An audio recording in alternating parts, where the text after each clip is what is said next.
Well, here I am in southeast Orlando again. Another beautiful walkway around a lake. It's a Monday, August 11th. Tonight, the Orlando Stoics has another meeting, but I'm thinking back about a month ago, I attended a lecture with Massimo Pigliucci of New York,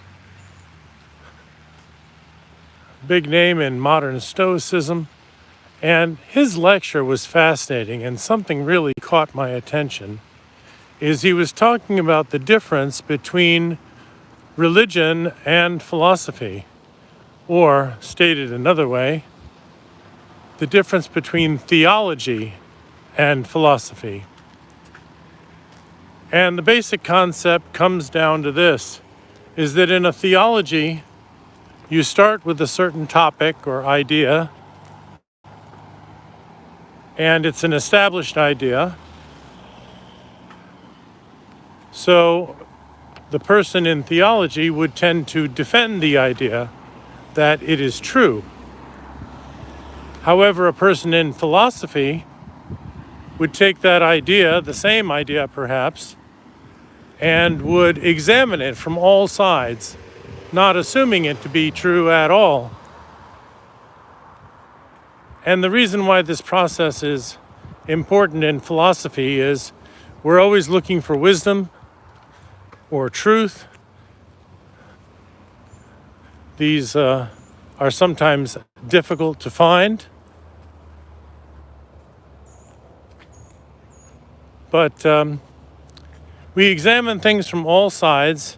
That's what we tend to do. It's similar to the idea of empirical thinking or scientific thinking. And what this comes down to, what it reduces down to, is the idea that the mind is the only arbiter of truth. I think that's the way he described it in his in the abstract or the summary for his lecture.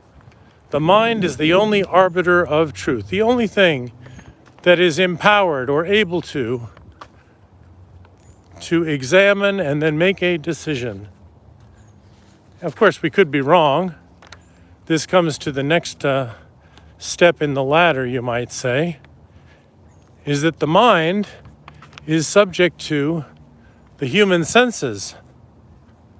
And human senses or perceptions can fool the mind. So that's in contrast to making decisions and looking for the truth. So here's where we come to the third rung on the ladder.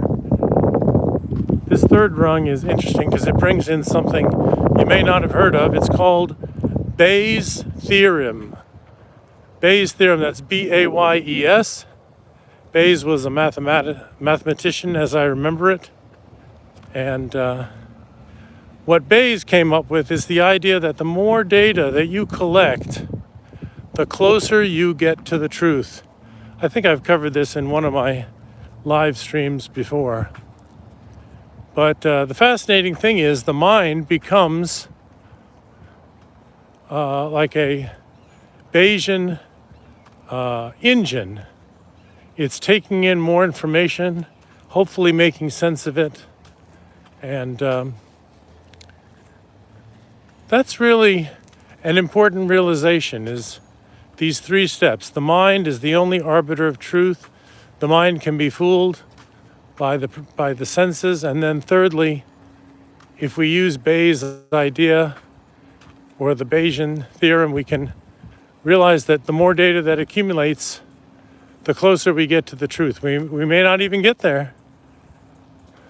The truth may be elusive, or if you like TV shows of the past, the truth is out there.